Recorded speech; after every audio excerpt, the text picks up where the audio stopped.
Hey guys, hope you're all doing great. I'm Ethan, and today we're diving into another set of wild Reddit stories. If you enjoy these deep dives, don't forget to hit that like button, subscribe, and ring the bell so you won't miss the next one. All right, fellas, let's jump right in. First story coming up. Much love, boys.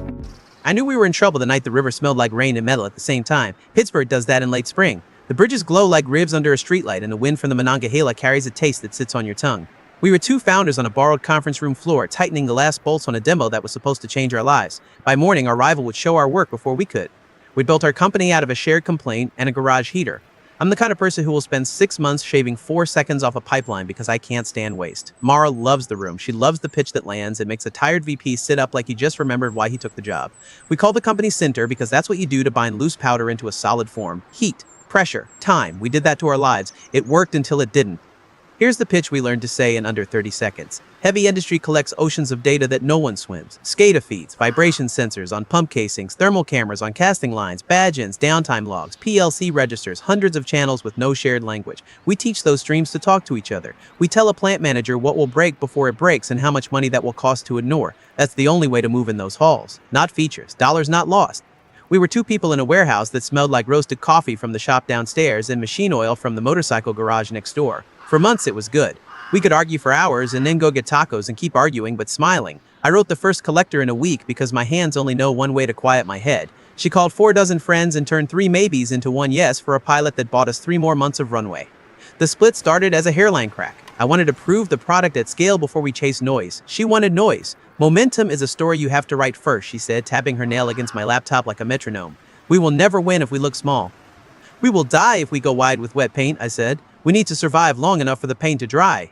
She gave me the look she saves for stubborn men she plans to outmaneuver. There's a meeting in Pittsburgh, she said. They're looking at a POC for their steel division. 2 vendors, us and ForgeSense. If we don't act like we belong, they will choose the company that does. ForgeSense was the other garage-turned-office, only they had more people in nicer shirts and a PE fund behind them who didn't care how many burned bridges they left in their expansion pack.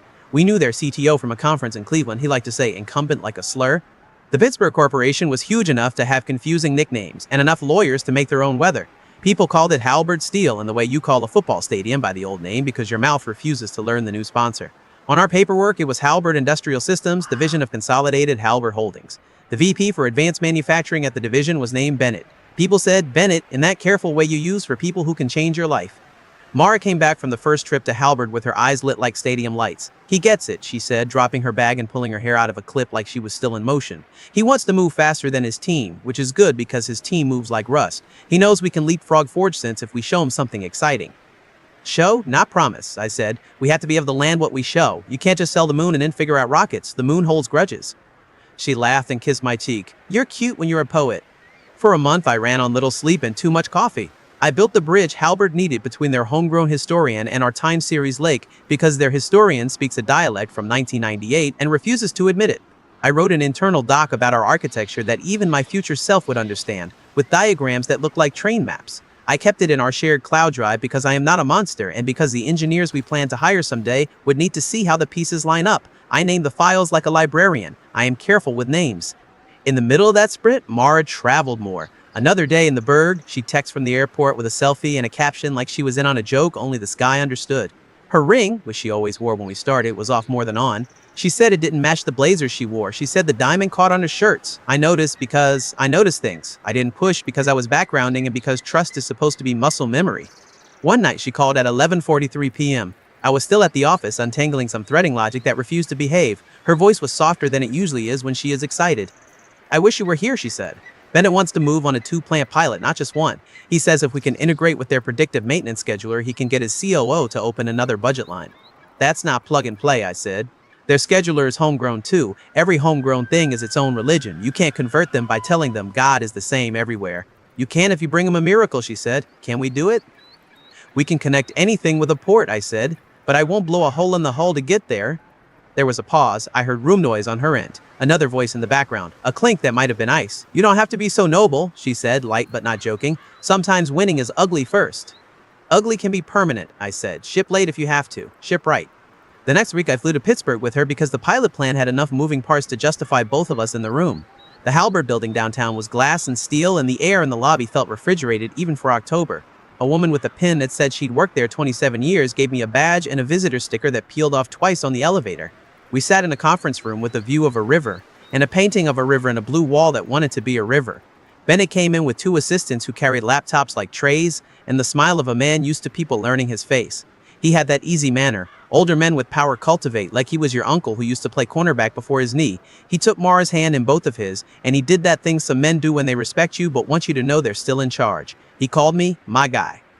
We showed him our map. He liked the part where alerts would look like dollar signs. He asked questions with the speed of someone who had worked slides, not systems, for 20 years and still knew enough not to embarrass himself. I watched his eyes when Mara talked. He never looked down. After, in a hallway by a glass wall where you could see the square of the river like a postcard, he put his hand on her shoulder for a second longer than any business excuse. I stored that in a drawer in my head labeled, "Not yet a story." The POC schedule landed like a wet newspaper on our table. We had to prove our collector could operate with their IT restrictions, show our anomaly model on a last-year failure cycle, and present an integration concept with their scheduler. We would get 4 hours in week 6 to show the execs why we should get the paid pilot. ForgeSense would get 4 hours too. 2 gladiator slots, 1 contract. I went home and wrote code like I was laying track in front of a moving train. It worked. It always does at first if you feed it enough time and coffee and whatever part of your soul is okay with burning. We burned. We were hot and alive. In the last month, small things shifted. I'd find a note on a whiteboard written in Mara's hand that referenced the meeting I didn't have on my calendar. She stopped sharing her calendar. It was subtle. She said she needed focus time. Her flight receipts came to our finance app with blacked out hotel names. That wasn't a thing we did. I flagged one and asked in a comment. She hearted the comment and wrote, "Privacy please," with a smile I could feel through the screen like a shove. "Are we okay?" I asked one night when we were packing up and the streetlight through the window made lines on the floor. "We're great," she said. "We need to grow up. That means I go close what you build." "Use the materials we agreed on," I said. "Don't overpromise me into a corner I can't code my way out of." "Trust me," she said, which is what people say when trust is suddenly a thing with a handle you can pick up and put down. The night before the exec demo, ForgeSense posted a teaser on their LinkedIn. It was a smiling plant manager holding up his phone with a dashboard on it. The screenshot was small, but not small enough. I saw our maintenance budget at risk, widget title, and the same phrase I had invented in a cranky hour because everything else felt like marketing. I saw a tiny icon for a MTBF variance band that I drew because I hate the way those bands are always lazy. I told myself it was a coincidence. There are only so many ways to say the same thing. A plant is a plant is a plant. Then their demo happened first because Halberd schedulers like to punish optimists and reward early birds. We sat in a gray room with bad coffee and watched on a screen as a young guy in a navy jacket with a too shiny logo walked Halberd through a deck. He used our sequence. He said our phrase. He showed a sample integration diagram that looked like a photocopy of the one I wrote, right down to the sassy little caption I had put under the second layer because humor keeps me from screaming. My name was not on the screen. ForgeSense looked like geniuses who hired geniuses to make genius. "Wow," Bennett said in a tone like he had already bought a car and was telling the other dealer, "Thank you for your time." He turned to us. "You still want your hours today?" I wanted to say, "We showed you that architecture 2 weeks ago on the first call." I wanted to say, "That's ours and you should be ashamed." I wanted to smash the screen with the remote. I did none of those things. I took a sip of coffee that tasted like old pennies and said, "We do." We walked through our demo. It was solid. It was cleaner in code and messier in heart. We showed a real anomaly on their real pump. We did not have a mobile mock like ForgeSense did because we don't bring mock-ups to a steel knife fight. We bring steel. Halfway through, I looked at Mara. She was nodding at all the right moments and smiling at all the right people. She was not looking at me. That felt like standing behind glass, knocking. The execs thanked us. They said they would review options. ForgeSense's young guy shook my hand and did not squeeze hard because he did not need to. That night, back in our rented room with the sad carpet and the chair that had opinions about how you should sit, I opened our cloud account because I keep our logs like a diary. When I can't sleep, I read my life's handwriting. There it was, 2001:30 a.m., 3 nights before the ForgeSense teaser. A repo export. Full, not a branch. An export. Admin token used. 2 people have admin. Me and Mara. IP 67. Geo, downtown Pittsburgh. Device ID matched a laptop we bought on our company card 6 months ago. The desktop name was Centier Mara. Another log at 2028 a.m. The architecture doc downloaded, the integration plan PDF, the sample demo script. You don't need a how-to to steal, but a how-to makes theft efficient. I sat with my face in my hands for a long time. Then I took screenshots because you need paper in a storm even if the paper is pretend. I pulled calendar entries from Slack and emails she'd sent to herself from her work address to a personal account. The subject lines were the kind you use to hide sins, notes, and reminder. I didn't hack anything. Our system records who touches what because I built it to. You need to know which door was opened and when. If I made a machine that makes burglars easier to catch, that's only justice doing crunches. In the morning, we didn't fight. She woke up early and left for a quick check-in with Bennett. She came back with coffee I didn't drink. On the ride to the airport, she looked out the window at the river. The bridges looked tired of being metaphors. Whatever happened, she said, we swung big. We did, I said. Don't make a face, she said, and I realized then I was making a face. I'm thinking about code, I lied. Back home, our board wanted a meeting. Priya dialed in from San Francisco with the quiet clarity of a person who likes both tougher questions and softer words. Cal came in 2 minutes late and unmuted with his car blinker ticking like a metronome. Miriam, who runs an old family fund that only bets on things that smell like work, sat with her camera off. They had been expecting a win. We contained a loss. How did the rival mirror your architecture, Priya asked. Direct, not cruel. I shared my screen. I showed the logs. I explained what an admin token is in one sentence because they don't need a seminar. I showed the IP, the timestamps, the device ID. I showed the calendar invite where Mara was in that building at that time. I did not show the part of me that wanted to throw up. Cal stopped his car.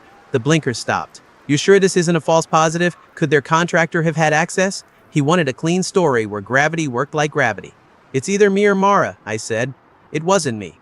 Priya looked down at her notes for a second. And what about the personal relationship, she said, sounding like she would prefer not to be in this movie. I shared a folder with screenshots that I never thought I would save, texts from Bennett after midnight, hotel confirmations that lined up with privacy please expense reports, a selfie in a hotel mirror with a caption, big day tomorrow, lucky charm. Her hair was down, the ring was off. I showed a Slack she sent me at 6:01 a.m. about early breakfast with client that overlapped exactly with a text to Bennett that said, lobby at 6? Miriam unmuted. Her voice had the heat of a forge without the volume. This is a fiduciary breach, she said. She owed the company loyalty and the board the truth. She handed our core to an outsider for personal gain. Whether that gain was money or position or pride doesn't matter. It's a breach. Did you secure counsel? I have a lawyer, I said. He plays Little League with my nephew. He is smarter than his ties. We have counsel too, Priya said. But we need a plan, and we need to hear from Mara. I didn't invite her to that call. That makes me sound petty. It was practical. We needed to hasp our doors before we invited the storm to watch. The next morning, we had another meeting, this time with Mara in the room. She came in 10 minutes late and angry in the way people get when they've been caught and are still deciding which route their anger wants to take. She didn't say hello. She sat with her shoulders squared and her jaw set. Before you start, she said, remember we'd have nothing without my pipeline of meetings. I got us into Halberd. You build in the dark and then stand in front like the sun. I'm the sun. I'm the reason we're even a conversation. If you sold our code, I said, you're the reason we might not be a company. Big words, she said. Do you have proof? I shared my screen again. I showed the logs. I explained nothing this time. She stared for a long second and then laughed. Short and mean. You're reaching. Admin tokens get cached. You keep everything too open. That's on you. You always set this up like a lab with labels and then complain when the mice find the cheese. Priya held up a hand. We don't need metaphors. Did you export the repo, Mara? What does it matter, she said. We need to win. Bennett can help us win. He believes in me. He can pull budget and smooth politics and move us out of this garage. Don't you get it? You want to spend 18 months proving something. I can spend 6 weeks and own the room. You don't own rooms, Miriam said quietly. You rent them by the hour. The lease has terms. You broke them. What about the competitor's demo, Cal asked. They showed our design. That's not a coincidence.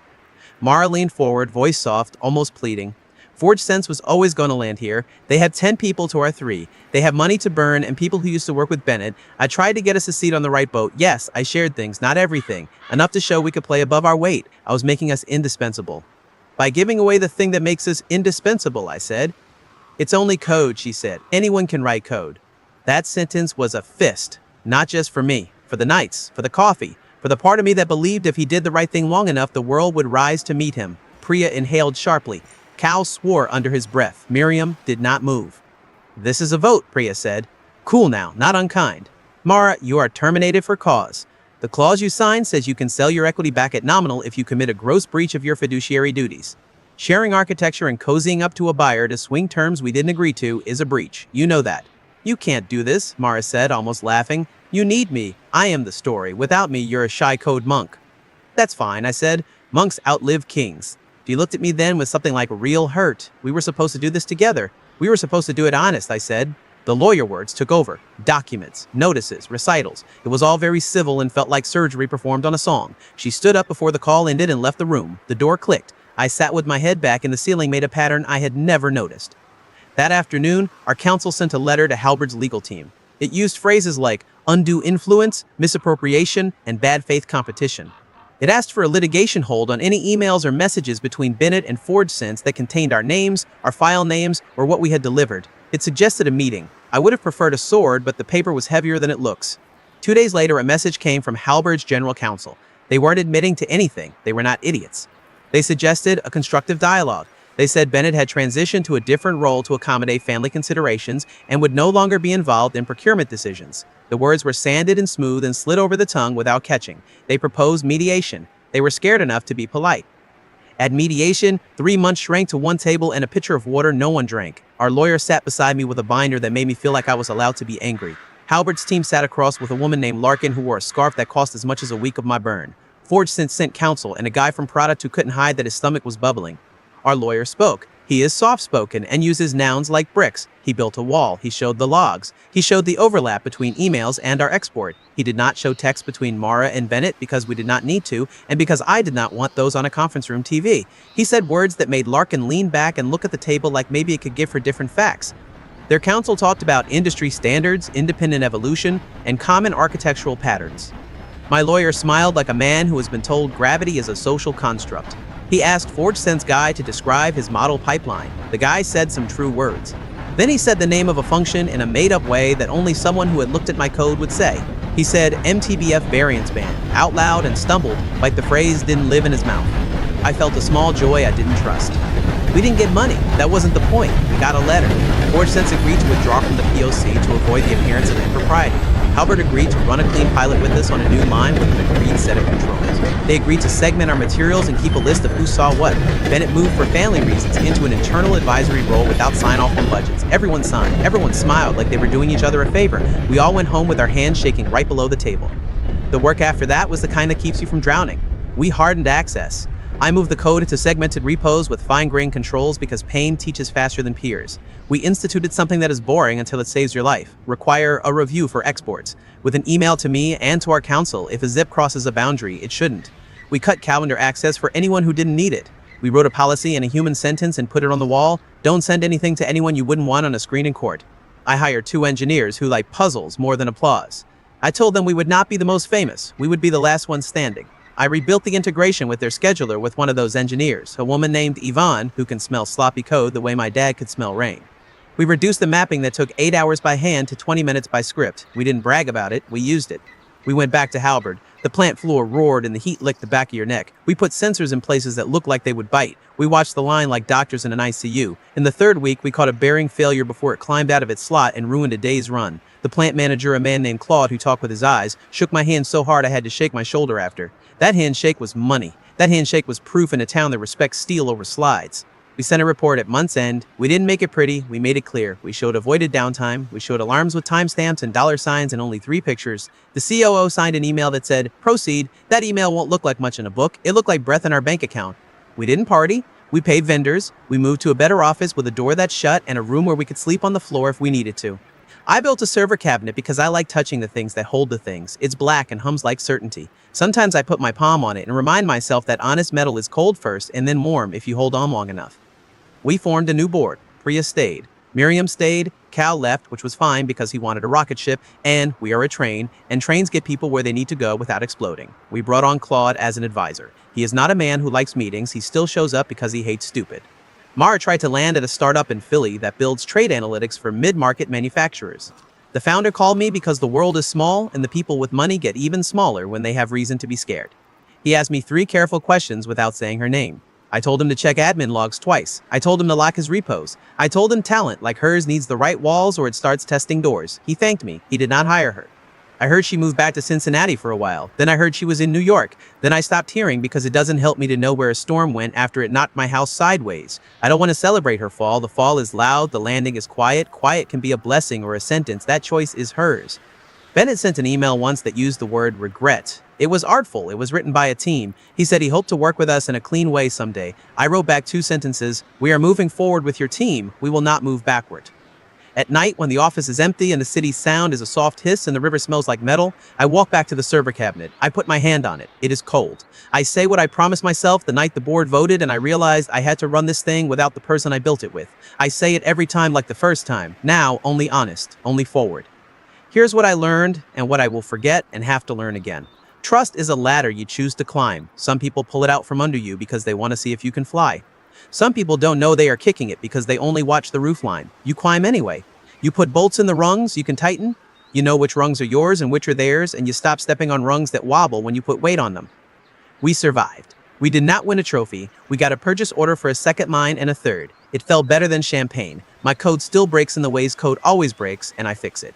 We onboarded 2 more plants with no drama because we documented things like adults. I walked into our office yesterday and Yvonne had put a sticky note on the whiteboard that said, "Boring is the new sexy." I laughed too loud. I left it there. There's a strip of steel they keep near the rolling mill at Halberd where visitors can see how hot is hot. It glows orange-white and hums. That's what it takes to turn raw into something you can build with. I stood there last week watching that strip and thinking about how close you can get before the heat writes a lesson on your skin. I like our distance now, far enough to think, close enough to feel. Do you go to the board with the truth even if it might blow up your own job? Or do you try to fix it in a corner and hope it doesn't spread? Where do you draw the line between smart aggression and a breach you can never walk back? Like, comment, and subscribe if you want more stories where the work is real, the stakes are high, and the ending is earned.